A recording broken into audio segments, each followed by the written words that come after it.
La playa donde las huellas llevan al mar.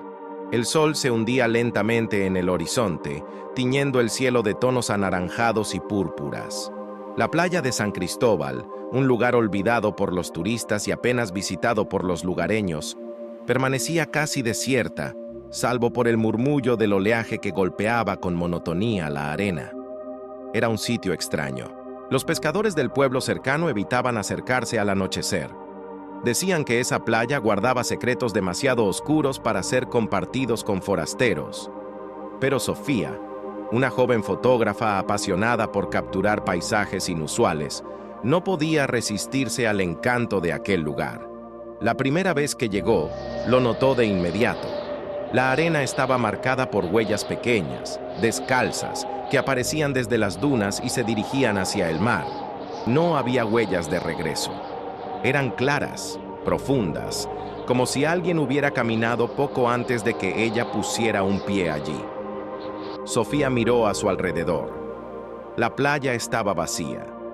El aire cargaba un aroma salobre, mezclado con algo metálico, como hierro húmedo. Se agachó y pasó la mano por la arena húmeda, notando que las huellas eran demasiado nítidas para haber sido formadas por el viento o arrastradas por el agua. Sacó su cámara y tomó varias fotografías. «Extraño», susurró. Decidió regresar al día siguiente. Al amanecer, volvió. El mar estaba en calma, como un espejo inmenso que reflejaba el cielo grisáceo. Y allí estaban otra vez. Las huellas. Aparecían en un punto cercano a las dunas y se dirigían hacia el agua, rectas, firmes, hasta desaparecer bajo las olas. Esta vez, Sofía siguió el rastro con pasos lentos. El corazón le latía fuerte mientras avanzaba. El aire era más frío de lo normal, y cada pisada en la arena parecía amplificar un silencio inquietante. Llegó hasta donde las huellas se hundían en el agua.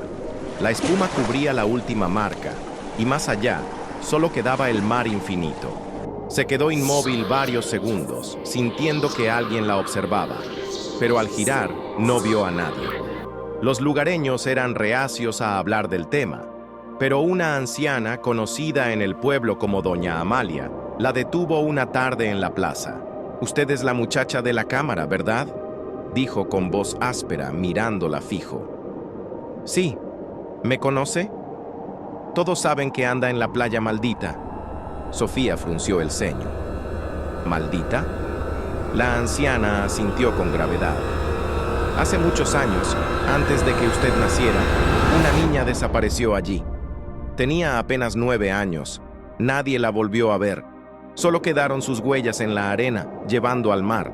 Desde entonces, cada cierto tiempo, esas mismas huellas aparecen, como si la niña caminara una y otra vez hacia el agua, atrapada en un bucle sin fin».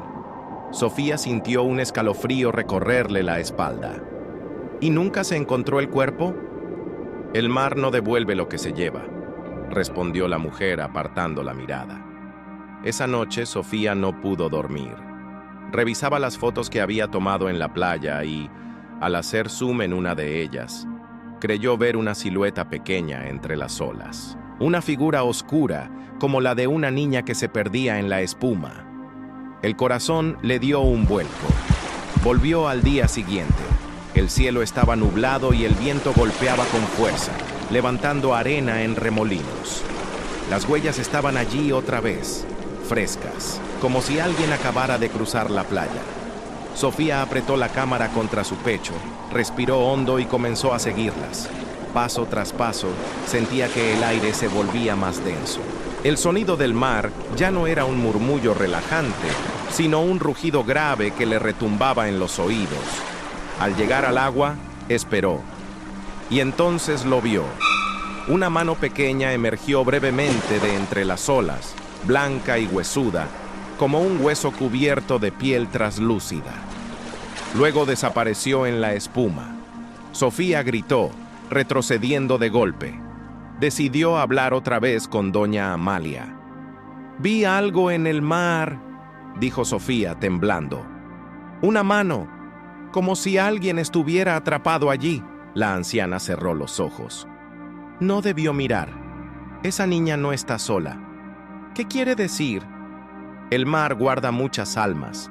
Cada uno que intenta seguir las huellas queda marcado. Por eso los pescadores no pisan esa playa. Una vez que ves lo que usted vio, el mar empieza a llamarte. Sofía no quiso creerlo, pero esa noche soñó con la niña. La veía parada en la orilla, con un vestido blanco empapado y los ojos oscuros, mirándola fijamente. Con una voz que no era humana, la niña susurraba: «Ven conmigo». Los días siguientes, las huellas comenzaron a aparecer más cerca de la cabaña que Sofía había alquilado. Al principio creyó que era su gestión, pero cada mañana, cuando salía, veía la arena marcada frente a su puerta, avanzando hasta la playa y perdiéndose en el mar. No podía escapar. El sonido de las olas la perseguía incluso lejos de la costa. A veces, en la ducha, sentía que el agua se volvía más fría, como si viniera directamente del océano. Otras veces, el espejo del baño se empañaba sin motivo, y en él aparecían marcas de dedos pequeños, como si alguien invisible lo hubiera tocado. Sofía empezó a investigar en archivos viejos del pueblo. Descubrió que la niña desaparecida se llamaba Isabel. Sus padres la habían buscado durante semanas, pero nunca hallaron rastro de su cuerpo. El caso quedó en silencio, sepultado por el tiempo. Sin embargo, en una nota olvidada de un periódico local, leyó algo que la heló. Testigos afirmaron que la niña fue vista caminando hacia el mar, sola, sin mirar atrás, como si alguien la guiara. Algunos dicen que escuchaban su risa entre las olas. La obsesión creció. Sofía decidió pasar una noche entera en la playa, cámara en mano, esperando. El cielo estaba cubierto, la luna apenas se filtraba entre las nubes. A medianoche, las huellas aparecieron ante sus ojos. No se formaban de golpe. Se iban marcando poco a poco, como si unos pies invisibles caminaran sobre la arena en ese mismo instante. El corazón de Sofía se aceleró. Levantó la cámara y comenzó a grabar. Las huellas avanzaron hasta el mar, y entonces, desde el agua, emergió la silueta. Era Isabel. Su vestido blanco ondeaba bajo las olas, aunque parecía seco. Su piel era pálida, casi translúcida, y sus ojos negros reflejaban un vacío infinito. «Ven conmigo», susurró la niña, con una voz que resonó directamente en la mente de Sofía. Sofía retrocedió, pero sintió que sus pies se hundían en la arena, como si algo invisible la sujetara. El mar rugía más fuerte. Las olas parecían estirarse hacia ella, extendiendo brazos de espuma que intentaban arrastrarla. «¡No!», gimió, forcejeando. Pero Isabel sonrió, y cada huella nueva que aparecía en la arena no era de la niña, sino de Sofía misma. Gritó con todas sus fuerzas. El viento apagó su voz.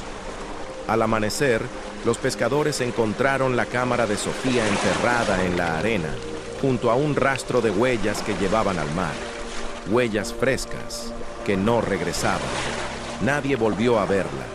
La playa quedó otra vez desierta, con las olas borrando poco a poco las marcas en la arena. Pero desde entonces cuentan que en noches de luna llena ya no aparece solo el rastro de una niña, sino también el de una mujer, caminando junto a ella, ambas perdiéndose en la inmensidad del océano. Y cada tanto, quienes se atreven a mirar demasiado tiempo hacia el agua, dicen escuchar una voz lejana, suave y melancólica, que susurra: «Ven conmigo». El mar tiene secretos que ningún hombre debería conocer. Desde tiempos antiguos, los pescadores han contado historias de criaturas que habitan más allá de las olas, donde la luz del sol jamás se atreve a entrar. Entre todas esas historias, hay una que los más ancianos narran en voz baja, con el miedo reflejado en los ojos, la de la sirena que reza en el fondo. Dicen que no es una sirena como las que aparecen en los cuentos, bellas y melodiosas, sino una entidad oscura, atrapada entre lo divino y lo maldito, que susurra plegarias extrañas desde las profundidades, como si hablara a un dios olvidado. Todo comenzó en un pequeño puerto de Galicia, en una aldea donde los hombres vivían del mar y las mujeres esperaban cada noche el regreso de sus esposos e hijos. En aquel lugar, los pescadores hablaban de un sitio maldito mar adentro, un banco de arena conocido como el Pozo de las Almas, donde las brújulas se volvían locas y los barcos se hundían sin explicación. Uno de los más viejos marineros, don Eusebio, solía decir que había escuchado, en noches de calma chicha, un murmullo proveniente del agua. No era el viento ni el rugido del océano. Era una voz femenina que rezaba en un idioma imposible de reconocer. La gente se reía de él, pero Eusebio siempre respondía lo mismo. Reír es fácil cuando no has escuchado un rezo bajo el agua. Un rezo que no pide perdón, sino que suplica condena. Pasaron los años hasta que un grupo de jóvenes pescadores, encabezados por un hombre llamado Lorenzo, decidió desafiar la leyenda. Querían demostrar que no había nada en el Pozo de las Almas y que todo era producto de la superstición. Salieron una madrugada, cuando la niebla cubría la costa como un sudario. Los remos cortaban el agua espesa mientras los hombres bromeaban entre sí. Pero conforme se acercaban al lugar prohibido, la marea comenzó a cambiar. El mar, antes tranquilo, empezó a moverse con una fuerza extraña, como si respirara. De pronto, todos se quedaron en silencio. Una voz clara y femenina, comenzó a escucharse desde abajo, desde las profundidades. No cantaba, rezaba, y su oración no era humana. Eran frases entrecortadas, sonidos graves, palabras que parecían morder la mente de quien las escuchaba.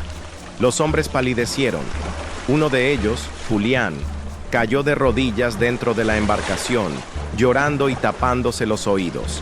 Lorenzo, aterrado, gritó que remaran de regreso, pero la barca no se movía. Algo, desde abajo, parecía sujetarla. Cuando miraron al agua, la vieron. Una figura femenina emergió lentamente, pero no como un pez ni como una mujer, sino como una sombra translúcida que flotaba bajo ellos. Su cabello negro se extendía como algas, y sus ojos eran dos abismos sin luz. Tenía un rosario hecho de huesos marinos enredado en las manos, y sus labios se movían sin cesar en un rezo que helaba la sangre. Uno de los pescadores, en un acto de pánico, arrojó un arpón. La criatura no se defendió. El arma atravesó su cuerpo como si fuera humo, y en ese instante, un lamento profundo sacudió las aguas. La barca fue volteada por una ola gigantesca. Solo sobrevivieron dos hombres, Lorenzo y Julio. Cuando fueron encontrados en la orilla, estaban enloquecidos. Lorenzo no podía dejar de repetir entre balbuceos lo que había visto. Rezaba en el fondo, y no era a Dios a quien pedía. Julián, en cambio, se arrancaba pedazos de piel como si quisiera quitarse algo que lo consumía desde dentro. Murió a los 3 días, delirando y gritando que la sirena lo seguía incluso en sus sueños. Los ancianos confirmaron lo que ya temían. Habían despertado a la sirena del rezo. Con el tiempo, extraños sucesos comenzaron a atormentar la aldea. Cada vez que alguien entraba al mar, escuchaba la misma plegaria. Barcos enteros desaparecían. Los niños soñaban con una mujer de ojos oscuros que los llamaba desde la orilla. Una noche, don Eusebio reunió a los pescadores más viejos y reveló lo que nadie quería escuchar. Esa no es una criatura del mar, es un castigo. Dicen que hace siglos un monasterio fue arrasado por los vikingos en esta costa. Entre los muertos estaba una novicia que rezó hasta el último instante, pidiendo venganza. Los dioses escucharon su plegaria y la ataron al océano. Ahora, su oración nunca acaba. Llamarla sirena era un error. No era un ser de carne ni de agua. Era una oración maldita hecha cuerpo. Lorenzo, atormentado por la culpa de haber provocado su ira, decidió enfrentarse a ella. Armado con un crucifijo y acompañado de 2 hombres valientes, se embarcó una noche hacia el Pozo de las Almas. El mar estaba en calma cuando llegaron, Pero pronto el rezo comenzó. Esta vez no era un murmullo, era un canto desgarrador que subía desde las profundidades, envolviéndolos en ecos de miseria y condena. De pronto, el agua se abrió en remolinos, y la sirena apareció con sus ojos vacíos. Sus labios pronunciaban una oración que ninguno de los hombres podía entender, pero todos sintieron que no era un rezo de salvación, sino de ruina. Uno de los acompañantes cayó muerto al instante, con el corazón reventado. El otro comenzó a rezar en voz alta, intentando ahogar el canto con sus plegarias humanas. Pero la criatura se acercó a Lorenzo y con una sonrisa que no era humana, le susurró al oído: ¿Quieres redención? ¿O quieres unirte a mi rezo eterno? Nadie volvió a ver a Lorenzo. Solo encontraron su barca a la deriva, con el crucifijo roto y marcas de uñas en la madera, como si hubiera intentado aferrarse desesperadamente antes de ser arrastrado al fondo. Desde entonces, dicen que la oración de la sirena cambió. Ya no estaba sola. Había otra voz, más humana, más débil, pero unida a la suya. El pueblo comprendió que Lorenzo había sido condenado a rezar junto a ella, atrapado en las profundidades, atado a un rezo interminable que nadie podía detener. Hoy en día, los pocos pescadores que quedan en esa costa evitan el lugar a toda costa, pero de cuando en cuando, algún turista curioso alquila un bote y se aventura hacia el pozo de las almas. Algunos vuelven pálidos, diciendo que escucharon cantos bajo el agua. Otros jamás regresan. Y en las noches de luna llena, cuando el mar está en calma, los ancianos aseguran que se puede escuchar, si uno presta atención, dos voces rezando en el fondo, una femenina, oscura, maldita, y otra humana, quebrada, como un lamento eterno. Dicen que bajo el mar el rezo nunca se detiene, y que quienes lo escuchan no regresan siendo los mismos. Si quieres seguir explorando más relatos donde la frontera entre lo real y lo imposible se desdibuja, acompáñame en este viaje oscuro. Suscríbete ahora a Leyendas Misteriosas y atrévete a escuchar lo que otros prefieren callar.